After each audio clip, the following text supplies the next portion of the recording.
दोस्तों, रानी मुखर्जी ने बॉर्डर 2 की सुनामी को रोक दिया है। मर्दानी 3 आ चुकी है और इस बार शिवानी शिवाजी रॉय का सामना किसी मर्द से नहीं बल्कि एक ऐसी औरत से है जो मौत का धंधा करती है।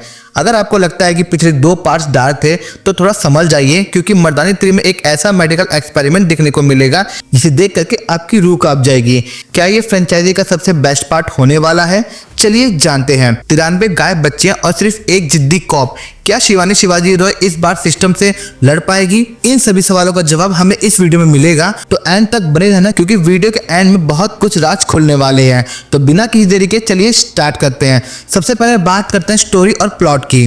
शिवानी शिवाजी रॉय के सामने इस बार एक वीवीआईपी की बेटी किडनैपिंग का केस आता है। वीवीआईपी के साथ उसके केयर टेकर की बेटी भी उठा ली जाती है। इन्वेस्टिगेशन आगे बढ़ती है तो पता चलता है किडनैपर्स एक ट्रैफिकिंग गैंग से जुड़े हुए हैं और ये गैंग अम्मा चलाती है, जो कि मल्लिका प्रसाद है। उसकी ये ट्रैफिकिंग गैंग भिखारी और माफिया से जुड़ी होती है। मर्दानी फ्रेंचाइजी की परंपरा को आगे बढ़ाते हुए ये नई कहानी में भी अम्मा को ऐसे विलन के रोल में दिखाया गया है जिसकी एंट्री होते ही आपके रोंगटे खड़े हो जाएंगे। अम्मा इसके अंदर एक भयानक, घिनौनी और सनकी महिला दिखती हैं। वो हाल फिलहाल बड़े पर्दे पर नजर आने वाले सबसे खतरनाक विलन में से एक है। अम्मा इतनी खतरनाक है, शिवानी के घर तक घुस जाती है। किडनैपर्स ने दोनों बच्चों को अलग कर दिया है।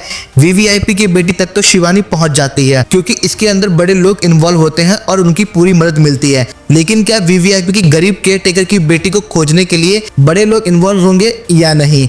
अम्मा तो फालतू में ही इस मामले में फंस जाती है। अब क्या शिवानी अम्मा के काले कारनामों का भांडा फोड़ेगी और साथ ही में क्या वो ट्रैफिकिंग गैंग को भी रोक पाएंगी? यही इस मूवी का कॉन्सेप्ट है। फर्स्ट हाफ बहुत दमदार है, कहानी बहुत सीरियस है और इसे सुलझते हुए देखने के लिए आप तुरंत कनेक्ट हो जाओगे। अब देखना यह है कि मर्दानी 3 का सेकंड हाफ क्या लेकर के आता है। सेकंड हाफ में मर्दानी 3 ने सॉलिड बिल्डअप तो बनाया है। इंटरवल के ठीक पहले का आपको पता लगता है कि अम्मा फिल्म में अकेली विलन नहीं है, दूसरा विलन भी है। ये फिल्म देखोगे तो अच्छे से समझ में आएगा। सेकंड हाफ पूरा अपनी नौकरी पर दाव लगा चुकी शिवानी के ऊपर होता है, लेकिन यहाँ मर्दानी 3 की कहानी कुछ एक्स्ट्रा करने की कोशिश में नजर आती है।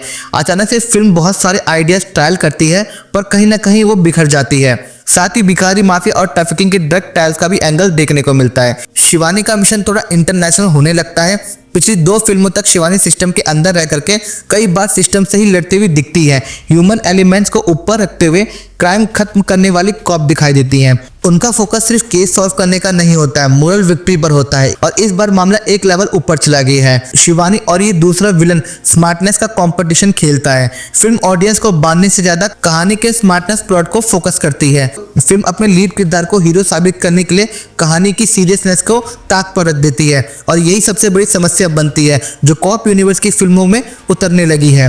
मर्दानी फ्रेंचाइज में अभी तक ये दिक्कत नहीं थी, मगर इस बार ये हुआ है। ऐसी चीजें मेकर्स के उस एम्बिशन का नतीजा होता है जब वो फ्रेंचाइजी को नेक्स्ट लेवल पर ले जाना चाहते हैं। सेकंड हाफ में ये चीजें ऑडियंस का ध्यान हटाने लगती है। बीच बीच में फिल्म कंफ्यूज करने जरूर लगती है। अम्मा का शानदार विलन किरदार कहीं ना कहीं डल पड़ जाता है। तब सिर्फ शिवानी के ऊपर ही फिल्म टिके रहने की वजह बन जाती है, और रानी मुखर्जी की परफॉर्मेंस देख करके आपका दिल खुश जाएगा और आप कहानी से कनेक्ट रहोगे। अब वहीं बात होगा परफॉर्मेंस की, तो सबसे पहले बात करते हैं रानी मुखर्जी की। रानी ने साबित कर दिया है कि वो फ्रेंचाइजी की जान है। उनका लुक रॉ है, डायलॉग डिलीवरी में वही पुराना शिवानी वाली धार देखने को मिलती है। एक्शन सीन पर इस बार हैंड टू हैंड पे ज्यादा फोकस किया गया है, जो रियलिस्टिक भी लगता है। वहीं पर अगर मैं अम्मा की बात करूं, जो कि मल्लिका प्रसाद है, अम्मा के रूप में एक ऐसी हैवानियत दिखाई है जो स्क्रीन पर आते ही माहौल बन जाता है। और इस मूवी के अंदर हमें जानिका बोदीवाला भी देखने को मिलती है। उनका रोल एक जूनियर कॉप के रूप में थोड़ा छोटा है, लेकिन उन्होंने अच्छा सपोर्ट दिया है। अब बात करते हैं डायरेक्शन और म्यूजिक की। सबसे पहले बात करते हैं डायरेक्टर अभिराज मीनावाला। उन्होंने फिल्म को पूरा ग्राउंडेड रखा है, कोई फालतू के गाने या विजुअल इफेक्ट्स नहीं ऐड किए। फिल्म का टोन एकदम सीरियस रखा है। वहीं कंपैरिजन किया जाए दिल्ली क्राइम के साथ, तो कहीं कहीं पे फिल्म आपको नेटफ्लिक्स की दिल्ली क्राइम की याद जरूर दिला देगी, क्योंकि वही दिल्ली की गलियां और वही डार्क एटमॉस्फेयर देखने को मिलता है। वहीं बात होगा बैकग्राउंड स्कोर की, तो बीजीएम इस बार थोड़ा लाउड है, लेकिन सीन्स के इंटेंसिटी बढ़ाने में ये मदद करता है। अब बात करते हैं मर्दानी वर्सेस बॉर्डर 2 की, जो कि है असली मुकाबला। सबसे पहले बात करते हैं क्लैश की। बॉर्डर 2 जो कि सनी देओल की वजह से मर्दानी 3 को स्क्रीन्स कम मिल रहे हैं। बॉर्डर 2 अभी भी 20 से 30 करोड़ की डेली कमाई कर रही है। वहीं ओपनिंग नंबर्स की बात करूं तो मर्दानी 3 ने इस बार थोड़ी ठंडी शुरुआत की है। इस मूवी ने अपने पहले दिन ही 4 करोड़ कमा करके ये साबित कर दिया है कि वो भी किसी से कम नहीं है। वहीं अगर मर्दानी 2 के कलेक्शन की बात करो तो मूवी ने भी 4 करोड़ के आसपास ही कमाए थे। इसी तरह रानी अपना रिकॉर्ड नहीं तोड़ पाई, वो भी 4 करोड़ के आसपास ही कमाई करी है। अगर वर्ड ऑफ माउथ अच्छा रहा तो ये मूवी शनिवार और संडे को अच्छा जंप कर सकती है।